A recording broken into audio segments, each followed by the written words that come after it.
Hello అండి అందరికీ. ఇదొచ్చేసి బ్రహ్మకమలం పువ్వుల మొక్క అండి. ఎంత హైట్ పెరిగిందో చూడండి. ఈ మొక్క ఇంతకుముందు మనకి 40 లీటర్స్ క్యాన్లో అయితే ఉండేది. అందులో నుంచి తీసి ఇలా నేల మీద అయితే నాటామండి.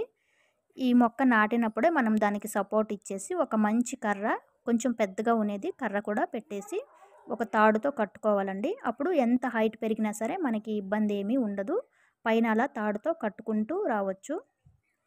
మొక్క పెట్టిన తర్వాత కర్ర మనం ఏదైనా పెడితే మళ్ళీ పక్కనే హోల్ చేయాల్సి వస్తుంది కాబట్టి వేర్లు అవి కూడా డ్యామేజ్ అయిపోతాయి, మొక్క ఎండిపోతుంది. అందుకే ఇలాంటి పెద్ద పెద్ద మొక్కలు నాటేటప్పుడే కర్ర సపోర్ట్ ఇచ్చేసి వెంటనే పెట్టేయాలి. ఆకులు చూడండి చాలా బాగా వస్తున్నాయి. ఇది నేను లోపల మనకి గేట్ పక్కన ఎంట్రన్స్లోనే పెట్టుకున్నాను. తర్వాత మట్టి అంతా కూడా గుల్ల చేస్తూ ఉండాలి.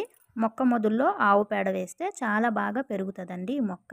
థ్యాంక్ యూ అండి అందరికీ.